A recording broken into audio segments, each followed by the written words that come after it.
2, 3.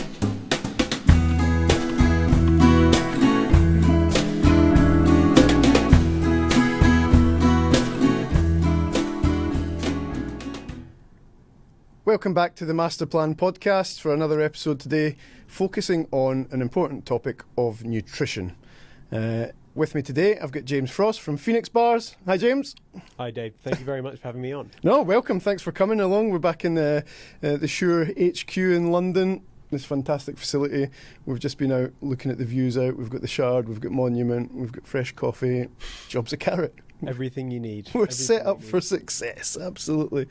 So yeah, James from Phoenix Bars, we met up at the MDS Expo in London first. That's correct. Just a few months ago, where I have to say I took so much from that day. The prime thing that I took probably is how underprepared I was at that stage for many different things, but hearing the different voices of all the people that have been there, done the event and actually supported the events through different products, you know. So we're going to be talking about nutrition. There was lots of the kit suppliers and stuff. The one that really blew my mind was the intricacies of sleeping bags. Which I still have to purchase, but I've been plucking up the courage to spend the money because you need that. That seems to be something that I read is a real key point, making sure you get such a comfortable sleep to recharge for the next day, alongside nutrition, of course. But yeah, I think I need to make that investment, but I'm trying to justify to myself, am I going to use it again? So yeah, that's something. But yeah, we met at that MDS Expo in London, and yeah, it's been something that's been really on my journey about how it changes with nutrition from not running to get into running, and then once the running starts to change, the nutrition has to change as well, right? So that's been the key thing. So thanks for coming along and giving me your time today. It's I really appreciate that, and let's dig into a little bit of nutrition. No, absolutely. I mean, the Marathon des Sables Expo is always a highlight on my calendar, and I know for a lot of other people's as well. It was a hectic day. I think over 100 people there, and I've been lucky enough to exhibit there a couple of times, and I can imagine for someone like yourself, it can be a bit of sort of sensory or information overload with lots of different talks, lots of different exhibitors there, but very informative. And you mentioned that you felt a bit underprepared, but I guess timing-wise, I think it was early October that they were doing it, so a good time to sort of start finding out about what sort of the various different kit that you need, training plans, nutrition as well. And I remember you mentioned that when we briefly spoke at the expo, I had a lot of conversations with other Marathon des Sables participants, but our conversation in particular stuck really well with me because you mentioned that you were really excited to set up a Marathon des Sables podcast, and from there we kept in touch, and a few months later we're here, we're filming, and we've got an hour or so to really chat all things Marathon des Sables and nutrition for ultramarathon running. But I have to say, Dave, outside of podcasts and knowing that you've signed up for the Marathon des Sables and what's only 6 weeks away, I'd be lying if I didn't say that we haven't really spoken much else about your own ultra running experiences and what your nutrition strategy looks like as a whole. So I'd love to, I guess, start with what made you sign up for the Marathon des Sables? I think the sign up for that particular event was just, and a lot of the events that I've done from running, I've only been running for 8 years this year, and I think every event that I've gone for, there's been some that have been sort of training and continuing the progression sort of thing. So I've done some where I've tried to get faster at half marathons or marathons and stuff like that, but I've always had that eagerness to go bigger and push myself to what is possible, because as I was saying in the last episode with Chris, only until I'd done my first ultra, it wasn't until that point that I would actually consider myself as a runner. Right, that imposter syndrome and stuff like that is always there, but I've always got that appetite for how far can I take it, you know, how big and bold and adventurous can we get, because, you know, thinking back to when I first started running, you know, I was about 115 kilos, completely out of shape and quite a bad rut health-wise, really, and physically, but to then get to the point, and I remember MDS getting mentioned when I first went to the National Running Show and getting talked about a few times by people, and at that point I was just getting ready to train for my first marathon. So when I seen that MDS, you know, it was just like at the elite level, you know, and it really is. It's pretty crazy. It's pretty extreme. So to be here sitting talking about it and having it 6 weeks away that I've signed up and that I'm training for it and stuff like that, that in itself, to me personally, is a victory, right? That we've got to this point. So I can't quite believe it. I still pinch myself, and it still seems very unreal that in a matter of weeks I'm going to be flying out to Morocco and then taking the bus out and going into the desert and going in for what lies ahead. So it really is. It's a moment, and I guess that's one of the reasons why I'm here, because I wanted to kind of document that, you know. Yeah, and I think hopefully there'll be a lot of other Marathon des Sables participants, I imagine, listening, but perhaps a lot of new runners or perhaps ultramarathon runners as well. When did you do your first ultramarathon, and what did the sort of scaling up of distance-wise from doing various races look like to get you to a point where you felt confident that you were able to compete in a 250k plus 6-day ultramarathon self-supported in the desert? Is it 250k? I think 230. No, I think it is 250k. I was hoping it'd been shortened to 50k this year. But no, it is quite a journey. And you know, one thing with this podcast, and one thing that I used to always see, and I don't want to be that guy, is that it's easy to talk about it, things that you've done, right? And 100% doing the podcast is quite out my comfort zone, but going for Marathon des Sables in 250 kilometres in 45-degree heat during the day is wild. Yeah. It's wild. And still for me, doing a half marathon or a marathon is wild. It is crazy. It's not normal. It's not normal at all. And I want to really stick my flag in the ground on that point, that none of this stuff is normal. And for years, I would never have contemplated anything like it. A half marathon, a marathon, all of that was pixie dust fairy stories for me. So this has now been, it's 8 years to get to this point. I do know some other runners out there that have gone to MDS in a much shorter time scale. They've maybe had much more natural talent, or the headspace is, you know, it's so much headspace. But I know some people have gone much quicker than that. But for me, this has been, you know, it's not an overnight success story in any way. I've had plenty of failures. I've plenty of races that I've not finished, or some that I've not started. But it has been a build-up. So I went very quickly from not running with any running background into going up to marathon. And that was about a 6-month process of my first ever race, or my first ever running event was a half marathon in Glasgow. And then a few months later done Brighton Marathon. And that was like ticking the box that yes, you can do it. You can complete it. There's always that bit in the mind about how good do you want, how and what is good. It's irrelevant to me now. What is good is how much you enjoy it rather than time. So you can get faster, you can practice to get faster, you have to practice sometimes to enjoy it more. I think the marathon, or the race that I enjoyed the most in my entire life to date was the London Marathon in, I think, 2023.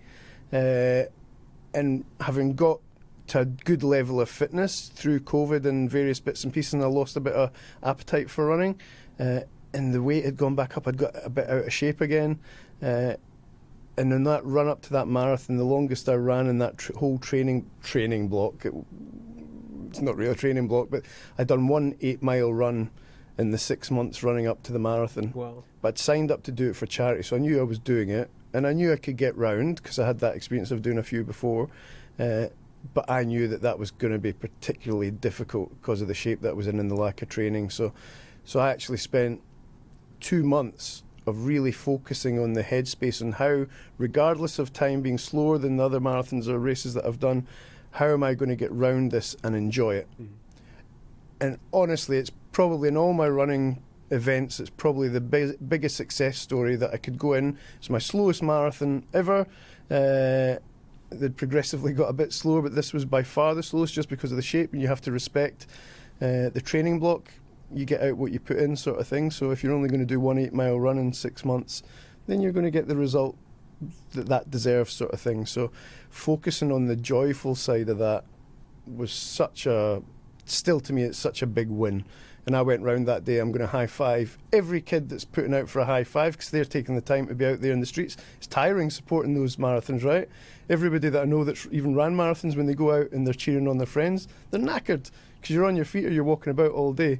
So I promised I'll high five everybody, I'll go around and I'll smile, because especially in London Marathon, it's such a privilege with the way the crowds, how they cheer you on and stuff like that. So that is probably the biggest thing that I took in terms of those events, and having that, losing a bit of form by not training, but still finding the joy in it. So I think that, whatever you train for, if you train for pace, if you train for distance, or if you train just to enjoy it, or have a bit of escapism from everyday life, I think those are the main parts that you take away from these things. And I think one of the most unique characteristics of your podcast is obviously it's a journey you're still very much on with regards to running, and you obviously have an innate curiosity to sort of document your journey as you're going, with regards to all the admin stuff that you have to do, all the training information that you have to take on, searching for kit, etc. over the next couple of months, without having actually done the race yet, which I think a lot of people will find very interesting. It would be really interesting for me to hear a bit more about, you alluded to at the start about being a bit wet behind the ears when you turned up to the Marathon des Sables Expo, with sort of learning a lot of new things about the needs and requirements of someone to run for 250 kilometers for 6 or so days in the desert. So far, what has really surprised you the most with regards to anything to do with MDS preparation, kits, food, training, sleep? Is there anything in particular that stands out to you as that has been a bit of a shock to the system? Yeah, loads, I have to say. And, not everybody that's watching this, and I think this podcast really is going to be relatable for all runners, sort of thing. So for those that aren't familiar with MDS, as you say, 250 kilometres over 6 days. This year's the 40th anniversary, so on the traditional long day in the middle, which is usually around 80 kilometres, they've built it up for the first time to be 100 kilometres. So you've got a 100 kilometre day in the middle, and then a total of 250 kilometres. Obviously the big thing is the distance and the location and the temperatures that you're going to be in. If it's 45 degrees during the day and then 5 degrees at night, it's such a variable environment as well. But also that nutrition piece that's in there. There's so many big learnings about it. I think the biggest one that really hit me on the reality of it, and I knew this bit already, but when you really start thinking about it, is the bit about carrying, how self-sustainable you have to be. So once you get out into the desert and into the camp, and once you've done your technical check-in, where they'll check all your kit and your nutrition and all the stuff that you carried, your kit check, after that you're self-sufficient for everything other than water. And even that's rationed now. So at the end of the day, at the end of each stage, they give you a 5 litre issue of water, and that's got to do you all the way through the night, the morning, and to the first aid station, and you have to depart with your bottles filled with water for that first section as well. So I think that's been the biggest one that's hit me, is about what does that mean. And the more and more people that I speak to, that's where the real art form is. So speaking to one of my friends that's run MDS a few times, we were chatting just yesterday, and they're saying, well, if it's an 8 kilo backpack on me, whereas I'm like 85 kilos, that's very different reality to maybe a 60 kilo female or smaller guy. That's a bigger percentage of body weight sort of thing. So that's even that alone. But trying to get that backpack down and that weight that you're going to be carrying, especially in the first few stages when it's getting lighter as you go and eat your way through it. But that first few days and that preparation of getting that backpack as finely tuned as you can, so that you're well sustained, that you've got the food that you need, you've got the kit that you need. You can deal with some of the eventualities. So in the kit list, I didn't imagine having to do a race where I'm carrying a small camping stove to heat up the water to rehydrate my meals and stuff like that. So there's that whole bit about fitting all that stuff that you need into that exact backpack, into a 20 litre backpack that you're then going to be carrying across the desert. I think that's been the biggest thing that's hit me about how much of an art form that's going to be to get it right. And I'm sure when I get out there, there's going to be lots of learnings of stuff that could have been done better, right? That's part of the appeal of it, of getting out there and testing it out. Yeah, I think art form is one of the better ways to describe it, because nutrition is, in day-to-day life, such a personal thing. Everyone's taste dietary nutritional needs massively differ depending on, as you alluded to, heights, weights, and what they generally like eating as well. So it is such a tough aspect. I mean, you've already outlined how you went from half marathon runner to marathon runner to ultra marathon runner to soon to be multi-day ultra marathon runner. Just outline a little bit about how you started researching or finding out those sort of initial nutritional insights which allowed you to get through to that first half marathon, which allowed to fuel you for your first London marathon, and then so on. How has your nutrition evolved over time, and what have you done? Yeah, it's definitely been a journey, right? How does the body cope? What does it need? You know, before I started running, I had no inclination of how many carbs per hour, grams of carbs per hour, how much water you'll need, how much electrolytes and bits and pieces, how you prepare, what you eat. The days running up to it, the day of, during, and then afterwards as well for recovery. But that has been huge. I think on the build up to like the first half marathon, it was that's the first insight into some gels, and then some electrolytes and bits and pieces. Then building up to the marathon, where that stuff gets a lot more critical, right? The longer the distance, or the longer the time on feet, I would say, that's where the nutrition really comes into its own. And particularly, like for me, and I think a lot of people that have spoke to the same thing, once you get up into the bigger distances, you get tired of eating. It gets really difficult just to face anything, just the thought of chew and swallowing and getting stuff into you. Which seems mental, because most of the time I love eating, I'm really good at eating, but that thing when you're out and you're moving and eating on the go, your body just gets tired of it, and your brain starts then telling you not to take any more. And I know even at marathon distance and friends that run marathons, getting that even with gels, just sick of them, the sickliness, the same flavours and bits and pieces. So even with the halves and the marathons, there's been a real learning journey for me on what I like and what I can tolerate. As I've said before, I've made mistakes where I've maybe not carried enough. There was one on my first marathon where I was carrying too much, and the flip belt that I was wearing was weighed down. So in the first few miles, I was holding that up because I had too many gels, so I threw away a few. But yeah, the worst is where I've not had enough, and I've tried to skimp it. You know, I've tried to, I'll be okay, and not had enough. I'd much rather be carrying a few extras, because they'll never go amiss, and you know, depending on what types of gels, if it's got caffeine or nootropics or whatever in it, it can give you that little bit of mental boost. So, you know, people often query whether those gels and bits work. For me, 100%, and the research that goes into them, I've felt that. So the ones with the caffeine at the right point, if you take them at the right time, you can really feel the benefit. When the mind games start to play games and being hard on you, that little bit of caffeine can really give you a perk up. That bit of carbs and stuff going in can really pick you up. But yeah, I think the learning on those distances were really about what gels work for me. Some of them, you just don't like the consistency or the texture of them, the mouth or the flavours. And then other ones, there was a few that my belly didn't like. So always practicing with them in training. So I think in terms of gels and that type of distance now, I'm quite nailed down on the ones, a few different ones that I'll be quite good with. Last few years, or last couple of years particularly, on the Mortons, because they're not too strong in flavour. They don't really have much flavour there. The texture and consistency works for me, and they go down quite easy. And they work. It's a shame that they're expensive, some of these things. It's the most expensive ones I picked, which was why I loved doing Berlin, where they were giving them out for free. So typical Scotsman, pocketed a couple of them.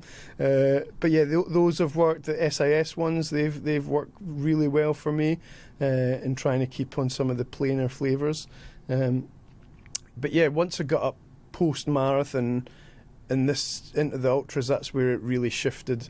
And what I really liked was speaking to people about this stuff. I find it so interesting. I love hearing, and some people will be really angry about certain types of nutritions or certain types of gels or whatever, because they've had the experience where it's not worked for them, or maybe gave them a bad gut or whatever, and that can be a horrendous time, and that can be something that very much sticks in your memory. So I appreciate that, but the one thing I've taken is, okay, people will give their advice from their experience, but it might be different for you. Everybody's taste and stomach is a bit different. But going up into the ultra distance and speaking to people about that, consistently the ultra runners told me they would move away. They'd still have gels a lot of the time, but they'll have them as a sort of almost a bit of a safety blanket or whatever, just as an add-on. But as much as possible, getting back into more sort of normal foods.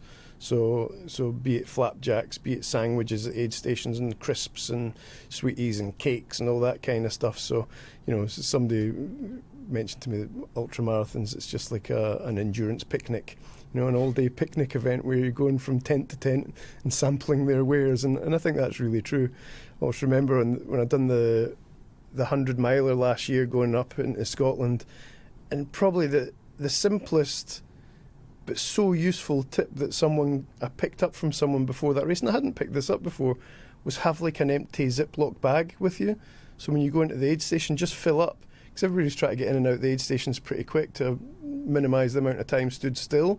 I said, take a Ziploc bag, fill it up, and then just walk and eat on the go. And it was such a great tip.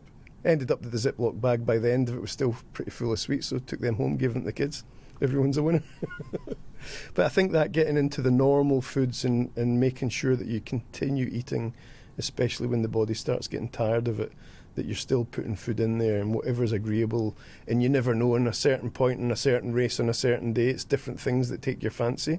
So having that variation of flavours between savoury and sweet and stuff like that is also sort of critical. So I think that moving away from just the gels into the more nutritious and different foods, and thinking about how your palate changes during the day, and just sometimes you just have to force stuff in. So sometimes I find that also the liquid calories can be really helpful when you can't be bothered chewing anymore or whatever, having like a Tailwind or a Morton drink or whatever, something similar, and taking that, so it's much easier to get the calories in sometimes like that. But it varies. I know some people that will stop mid-ultra and eat full pizzas and stuff like that, so it all varies from person to person, and that's the bit you've got to test out for yourself.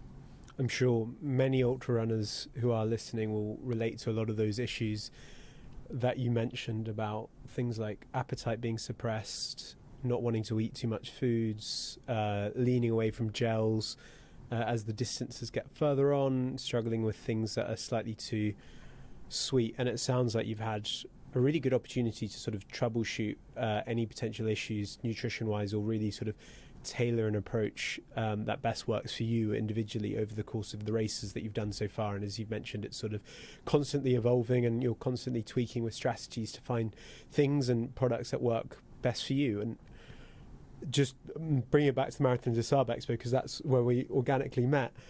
When you turned up to an expo like that, or when you signed up to the race, you'd obviously done, I think, at least one 100-miler, is that correct? Yeah.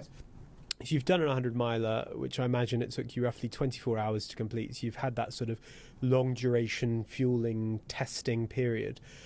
Did you have any sort of initial inclinations about the fuel that you needed to take with you to fuel yourself for 250 kilometers across the desert? Or were there any particular people, you mentioned you had a friend who's run the MDS before a couple of times, any particular people, resources, or things that you searched for which you really leaned upon to best understand what would work for you for such a unique race? 5 days, temperatures of up to 45 degrees, all carrying it on your back, so lightweight nutrition's important. I'd love to understand that a bit more. So yeah, I think speaking to people was great, and watching some of the sort of documentaries and bits and pieces, and seeing what people are taking. So at the expo, it was great. There was quite a lot of discussion about foodstuffs and what types of stuff. Even in the mandatory kit, there was, you have to have Nor type stock cubes in your mandatory kit, because they've got that additional level of saltiness and goodness sort of thing over and above the electrolyte tablets. So there's all sorts of initially felt crazy stuff, but I know it all makes sense. I think with the MDS particularly, the build up to that, and having been at the expo early October, I was really lucky that it worked out so well timing wise, that I went out just a few weeks later out to Tunisia with the Ultra for Charity guys for their first race. So again, 2 days, 100 kilometres over 2 days, camping in the middle, so a lot of similarities, and having your own food carried and stuff like that. You had a drop bag there, so you weren't carrying the same as MDS, but you still had to have all your provisions for overnight there. I ended up getting that great opportunity of being out. Okay, it was the Sahara, opposite side of the Sahara. It got quite hot as well, hotter than anticipated, but then we had that night in camp.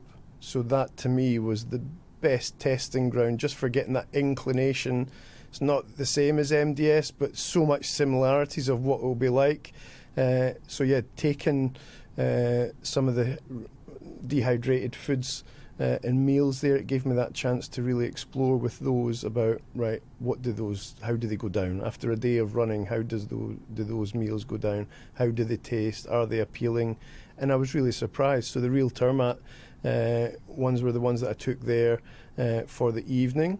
Rehydrated spaghetti bolognese, and then I think there was a muesli I had in the morning, and they both went down really, really well, and I was able to eat. That was the one thing as well. How am I going to be able to eat? 'Cause often it can suppress the appetite so much that it can be a real struggle, but those went down really, really well. So getting out in the desert there and having that slightly hotter weather than what was predicted was really, really good. That really gave me a great intro of what it's going to be like. Multiply it by a few times for MDS, of course. It's going to be a different challenge altogether, but it was a really great taster. And coming just a few weeks after the MDS Expo, where I had all this stuff in my mind, was great. So even what snacks and stuff would I take, practicing my hydration strategy and getting what electrolytes and stuff that I would take as well. That was really, really good. And then on the move, so when I was on the move in between aid stations and stuff, so that was the first time that I'd really used the Phoenix bars in an event. I'd practiced with them for a few weeks and then took them into the event, and those worked out really well for me as well. So having the bars and the bits and a couple of gels on the go, along with whatever I was drinking, but then getting into the camp at night and really testing those dehydrated meals, because I'd never done anything like that before, so that was quite abnormal for me.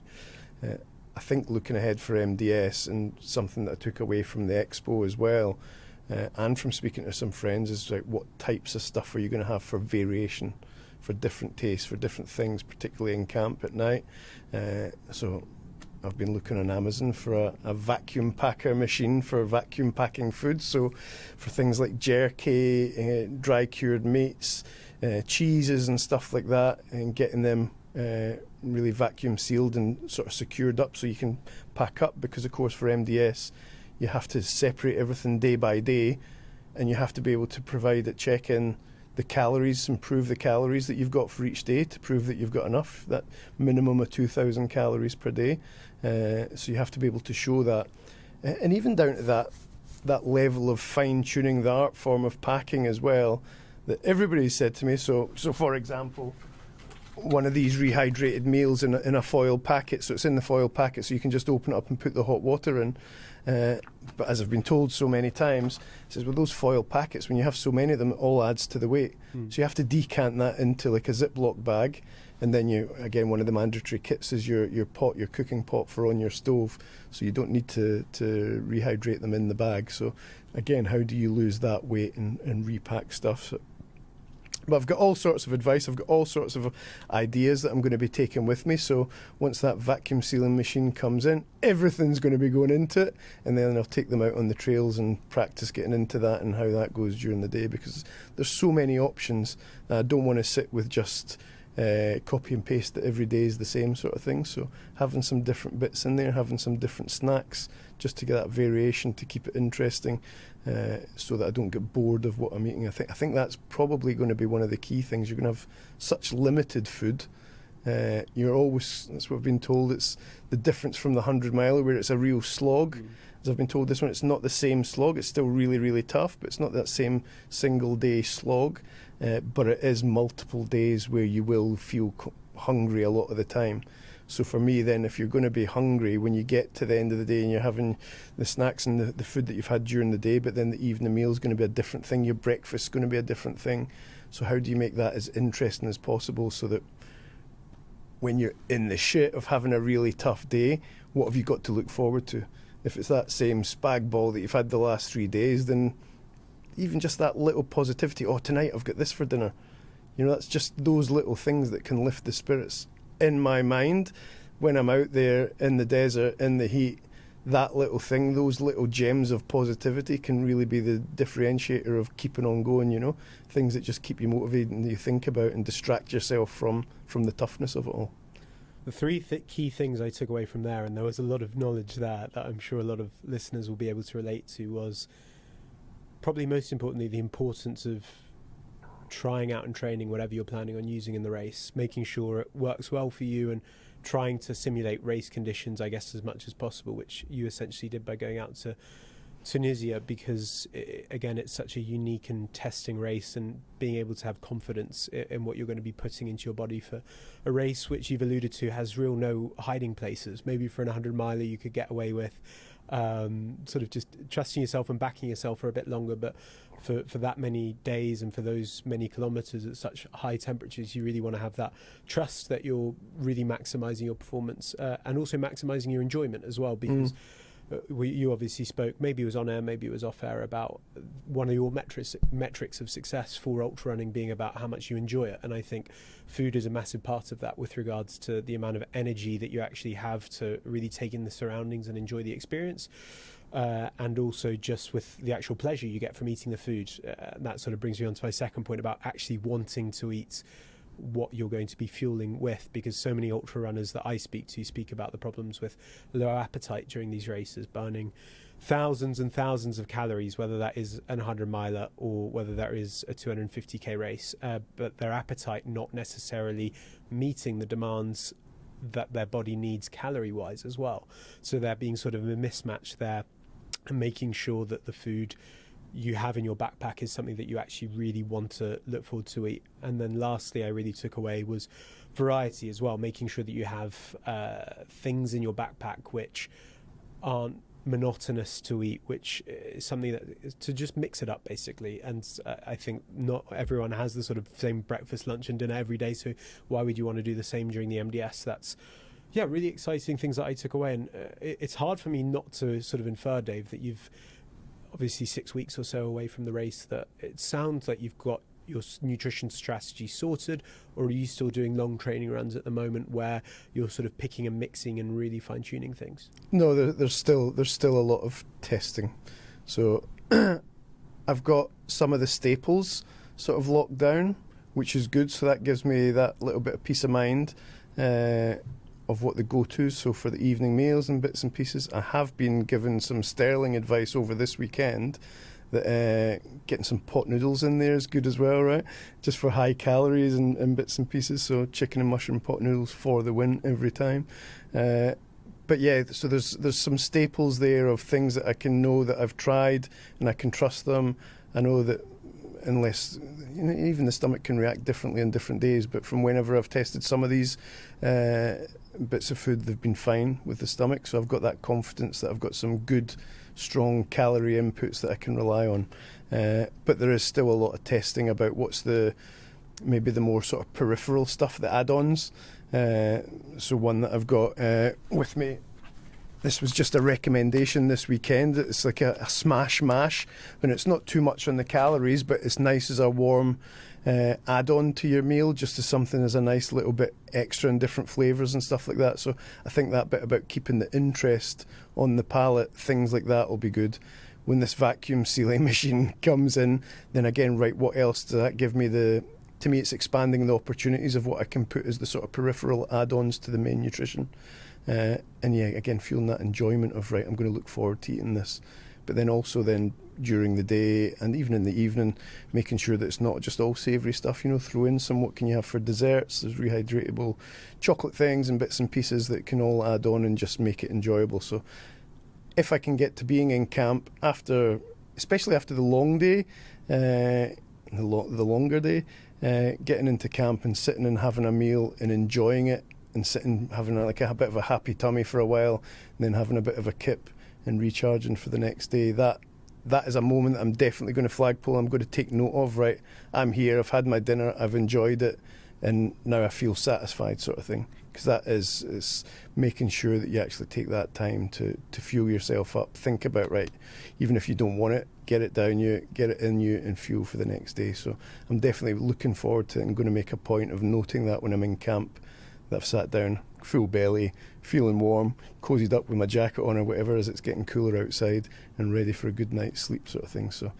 there's some of these little bits that I've noted down as that sort of a checklist for making sure that you enjoy it, because it is going to be grueling. It's going to be absolutely brutal, and it's so way out of my comfort zone and all the rest of it, especially over the last few years. But if you're ever going to be out in the Sahara and doing something like this, probably the only time in my life, I would imagine, you've got to take that enjoyment from the scenery, from the people around you, from every little bit of it. And I think the camp life and that part of it is going to be where so much discussions and getting to know people, there's going to be so much to take from that as well. So I want to really make sure that I note down those bits that are joyous, because there will be plenty that will present themselves that shan't be so joyous.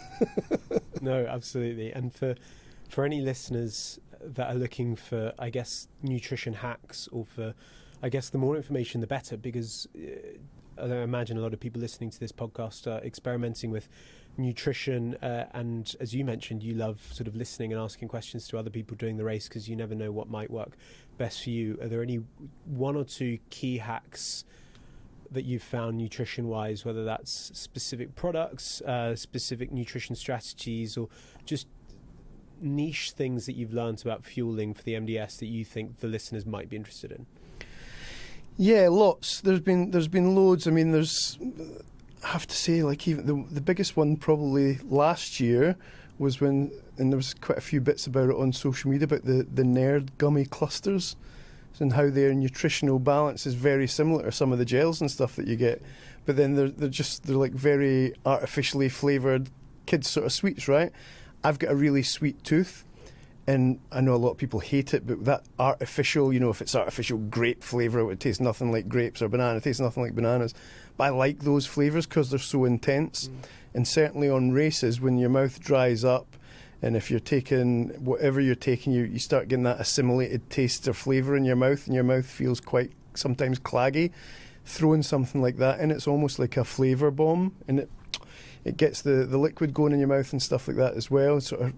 And that's more comfortable, because when you get dry, it can be quite horrible, especially if you've got not such a fresh flavour in your mouth sort of thing. So having something like that just as a sort of flavour bomb to kick things off, it can be quite a shock to the system in a good way, but it just livens up the mouth sort of thing. I also like personally having mint, and be it Kendall mint cake, or even like extra strong mints or whatever, just for the same reason of freshening up the mouth. And over even the 100-miler, in my sleeping pack bag, drop bag, made sure that I had toothbrush and toothpaste, so that you could go in and really clear out your mouth, freshen up your mouth. And I think that's going to be the same for MDS. I'm sure my toothbrush will get full of sand at some point, but just being able to freshen up the mouth and take a bit of a break. So even on the 50Ks and stuff like that, having something minty in there, having like the sort of sweets, whatever type of sweets that are really flavoursome, and even if it's like boiled sweets or something that just sits in your mouth and releases a little bit of different flavour over a period of time, those things definitely make a difference. And I have to say, with your product as well, that's definitely something that I've found, the variation that gives, and something that I really love about it, that you can eat it as a bar, and because it's so calorie dense, that each bite you're getting is a good significant bite, and then drinking that down. But then also and I've practiced with it already, of breaking them down and mixing them with a bit of water into porridge. So you've got one product that's doing a multi-job there, and just that different textures as well, right? So same with the stuff that you eat. If you've got those different textures, it just changes it up for your mouth as well. Fascinating. No, I think, again, for anyone listening so far, it for me at least, it feels like an information overload that you add to, because nutrition is such a key part of your MDS preparations, but there's so many other aspects that you have to consider as well. But nutrition is something that I've personally always been interested in, but it sounds like there's so many different facets to consider, so many different things, and you've mentioned a lot of things which are, I would say, quite unique or bespoke to you. For instance, one of the things from speaking to other ultramarathon runners, a lot of people struggle with or prefer less sweet things, but you mentioned yourself that you've got very much a sweet tooth, and sort of prefer, or like, impartial to, I should say, artificial flavours almost, and it's good that you know that, and it's good that you're finding products that works well for you from that standpoint. But I've always been very, like yourself, curious about what it takes to fuel someone running 250 kilometers across the desert, climbing mountains, everything in between, anything that's really, really tough. And I think from what you've mentioned, there's so many different things that these sort of nutritional products need to tick the box of, with regards to something that's calorific, lightweight, easy to eat, easy on your stomach. For some people, not being too sickly sweet, something that's ready to eat. And I spoke to, and I'm still speaking to, a lot of people that do the world's toughest sort of endurance races on a daily basis, the world's toughest expeditions, whether that's, again, climbing Mount Everest, doing these sort of extreme multi-day supporting races, people that are rowing across the Atlantic Ocean, or people going to the North and South Pole. And a couple of years ago, in particular, I was really quizzing a lot of people about this, about what it actually takes people nutrition-wise to fuel them across such seismic efforts, what sort of products they used, and what sort of challenges that they had nutrition-wise to take on such world-first adventures. And just, again, so much information, everyone's needs were so different, but there are a lot of things that came across that were very similar, a lot of sort of common denominators with regards to nutrition. And I'd synthesize those as calories being the number one, doing these challenges where you're in remote locations, just your calorie needs are vast. And again, it depends on your sort of weight, your gender, how much you're moving, etc. But for instance, something like the Marathon des Sables, you're advised, or people normally take 2,000 to 3,000 calories a day, but you might be burning upwards of 6,000 calories a day, which is similar with people running sort of 100 milers or people climbing Mount Everest, and perhaps even more than 6,000 calories. Also weight and space, which we've touched upon, looking at your lovely backpack there as well, really looking to minimize weight, pack and space as much as possible, because every gram you can save weight-wise is something that's means that you, over the course of the duration of the distance, you're saving that in energy, which you can then put into output, and obviously enjoyment as well being such a key factor with that as well. So calories, weights, and then I guess more broadly other good nutritional metrics, things like carbohydrates you mentioned and how many you'd like to hit per hour, protein as well. It's quite a specific demand of multi-day adventures where you might be breaking down muscles. What else? Sweetness, versatility, something that's ready to eat on the move, something that's obviously climate resilient as well, which is very specific for something like the MDS as well. There's not too many races or challenges or adventures which occur at up to 45 degrees Celsius. So those were all really key challenges food product wise that really struck me a couple of years ago, which as you've alluded to with my bars, really incentivized me to, I guess, create a product to specifically solve those challenges and to help someone like you, Dave, that's doing such an extreme adventure that really wants to ensure that they can put the best possible fuel into their body as a part of their daily nutrition strategy, to making sure that they're getting every ounce of performance that they can out of their training strategy, race strategy, and also maximize their enjoyment as well. So I guess that's part of the reason where I've found myself on this side of the couch speaking to you. And how did it come about with getting into it? So you've obviously been speaking to a lot of people, but before getting to that point of going in and exploring and speaking to people doing all sorts of crazy stuff, where did it come? Where did the idea, the seeds of it really start? Yeah, I think I've always been really passionate about health, fitness and nutrition. Played a heap of sport when I was younger, spent a lot of time exercising, and I guess anyone of my generation probably spends too much time on their phones, which has a lot of negatives but also a lot of benefits as well. I mean, it's never been easier for us to access information about anything related to health, fitness, nutrition, or anything more broadly from that. So always been fascinated about nutrition, and also at university I read economics and spent a lot of time reading and thinking about entrepreneurship and businesses, and it's never something that I thought personally I wanted to start. I never wanted to start a business for the sake of starting a business, but I guess during COVID as well, which was actually when I was studying at university, I did have a bit of extra time on my hands to sort of go down rabbit holes and to follow my own curiosity. And the bars initially actually came from looking more at the sad landscape of food insecurity and malnutrition across the world. Sort of the bird's eye view of things. I was really fascinated by and saddened by the number of people that were suffering food insecurity and malnutrition around the world, and more specifically what sort of food aid was provided to those in need, whether that's because they were in crisis afflicted circumstances like the Ukraine, or whether that's because they were affected by famine or natural disasters in other parts of the world, whether that's Sudan. and discovered and learned and researched about what sort of food was provided to people in need when they were suffering from malnutrition.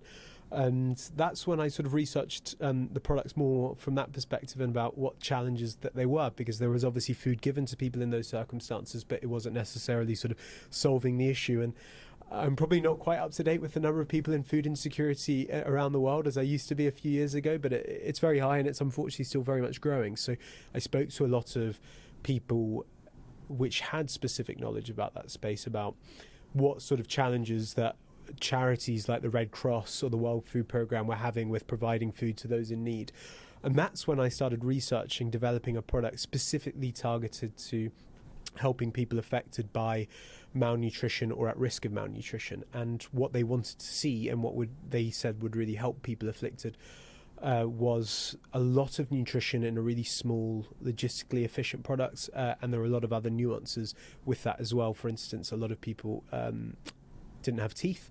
A lot of people were really struggling nutritionally with low appetite as well. So they needed a lot of nutrition in a small volume. So that's something I researched and developed. Oh God, it feels like a couple of years ago now. And it feels like almost a lifetime ago. But that's what I guess sort of got me in from malnutrition bars. And then a year or two to follow to sort of helping people doing extreme ultra endurance challenges and groundbreaking expeditions. Wow.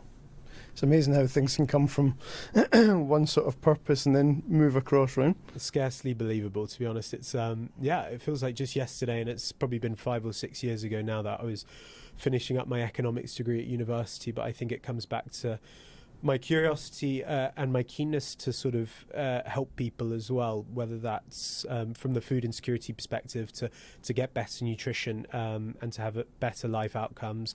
And now it's sort of pivoted to more helping people to achieve their dreams, whether that's a first marathon des Sables, whether that's a 10th marathon des Sables, whether that's climbing Everest, whether that's going to the North Pole, the South Pole, rowing across the Atlantic or Pacific Ocean, whether that's doing your first 50K or 100K, and just seeing and understanding how much nutrition really sort of has such a big influence on that is something that's still a big motivator for me in everything I do.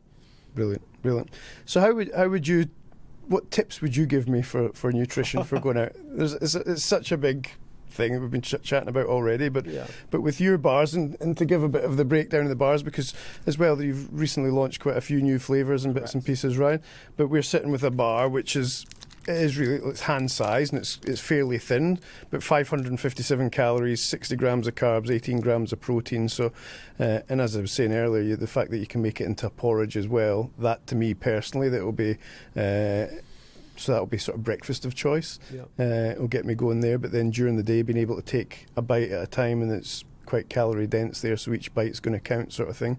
But what would your tips be then for nutrition in general, but also with your bars?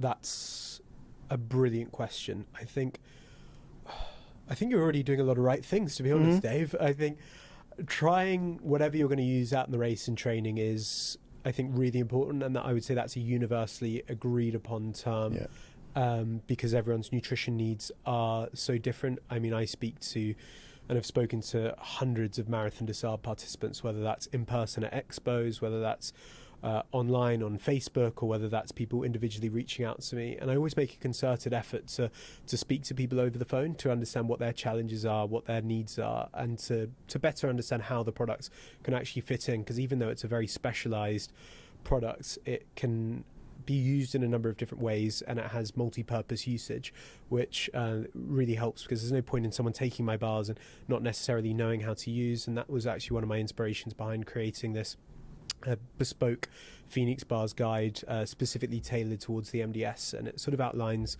how the 50 people who used my bars for the Marathon des Sables last year used them, and the different ways that people use them to get the most out of themselves. So I hope that someone like yourself would see something in there that would best relate to them. So I guess coming back to your question, without skirting that, try out everything out that you'd use in training, read as much as possible about the products, and find out what works best for you. And to also come back to what you mentioned about new flavors as well, and I guess more broadly to really listening to what people want. last year for the Marathon des Sables, I only had one flavour of Phoenix Bar, which was our sort of original vanilla flavour, not overly sweet, to help prevent flavour and palate fatigue, as we've spoken about. When appetite drops, it's still something that you want to eat. But really excitingly for this year, and it's something I launched at the Marathon des Sables Expo and started telling people about, was the 5 new Phoenix Bar flavours I developed. And they were developed specifically on MDS participants' feedback about. I asked them what flavours that they would like to see next, and obviously I had lots of different information come back to me, and that really helped me to refine the 5 new flavours that I'm really excited about, because it can really allow people to get more variety in their nutrition strategy, to really optimise their nutrition intake in such a small bar, but also again continue to really look forward to what they're wanting to eat, and also making something that sort of suits everyone, because everyone has different taste needs, whether they're looking for more sweet or less sweet. And that sort of led me to develop our new salted caramel flavour, our new ginger flavour, cherry bakewell flavour, apple and cinnamon flavour, chocolate, and continuing on with our new vanilla flavour as well. And that's incredibly exciting. I know that you've purchased all of the flavours and you'll no doubt be trying them out as well. So being able to design something that suits everyone is really exciting. Brilliant, thanks. And I think, that, and my takeaway on the nutrition still stands, and you've got such a great history and research and stuff into nutrition. I don't, 100%, in no way any sort of expert, but everything that I have learned has been trial and error, finding out what works for me. The biggest takeaway for anybody listening is make sure you trial, make sure you do, find out what works well for you, what doesn't. There's, speaking to people, you can get an increased likelihood of what's the go-tos and good ideas sort of thing to go and trial, but everything is bespoke to each individual, so everybody's body reacts differently to different things. Everybody's got their own needs. There's a lot of commonalities like we've discussed, but I think for everybody, is exactly as you say, make sure you test stuff out, right? Go out and find what works for you, and it will be different for everybody, and even for individual people it will be different day to day, how the body and everything reacts to stuff. So I think it's such a big area. It's such the key. We're machines at the end of the day. You've got to put the fuel in when you're putting the effort out, right? So if you don't put the fuel in, eventually the machine's going to go kaput. No, absolutely. It's a mix of an art and a science, isn't it? You've got to actually like what you want to eat, but it's also got to deliver the really specific nutrition requirements for, in this instance, for the Marathon des Sables, such a unique race. And you asked me about what my sort of key advice or key learnings would be from speaking to so many other MDS participants or extreme ultramarathon runners, adventurers, etc. And I mean, the easiest way would probably be detailing the products, because I tried to put all my learnings about the challenges that ultramarathon runners faced and what they would want to see from a new solution into the bars. And I will try and reach around to grab a bar. And cheers, Dave. I would say I'm not sure what camera I should be holding this at, but the key point outlined very much on the front of the product is the number of calories in such a small bar. So obviously, if you speak to any other sort of Marathon des Sables participant, their number one point about nutrition would be calorie to weight ratio. So they measure that by calories per 100 gram or 1 gram, and that's something I've really tried to optimize in the product. And it's really hard to show over the camera, and it's something that you were obviously fortunate enough to see at the MDS Expo, and I was able to show a lot of other MDS participants, because I really encourage people to pick them up and just to actually feel how lightweight they are for the number of calories that they offer. And it just means, again, it gives you that.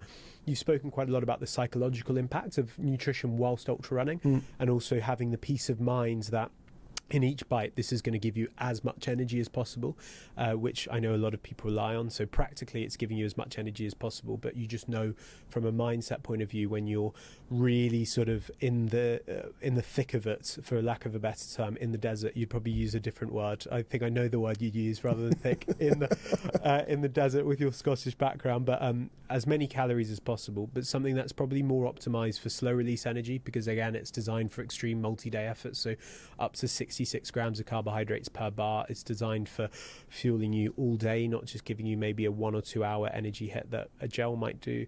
18 grams of protein per bar to maximize muscle repair and recovery, because again, over the course of the MDS, Protein, something that's often overlooked during multi-day efforts, but your muscles really take a battering when you're running ultra marathons effectively every day, and that's something that I'd encourage people to make sure that they look for, not just carbohydrates and calories, but the amount of protein that you're getting in each food.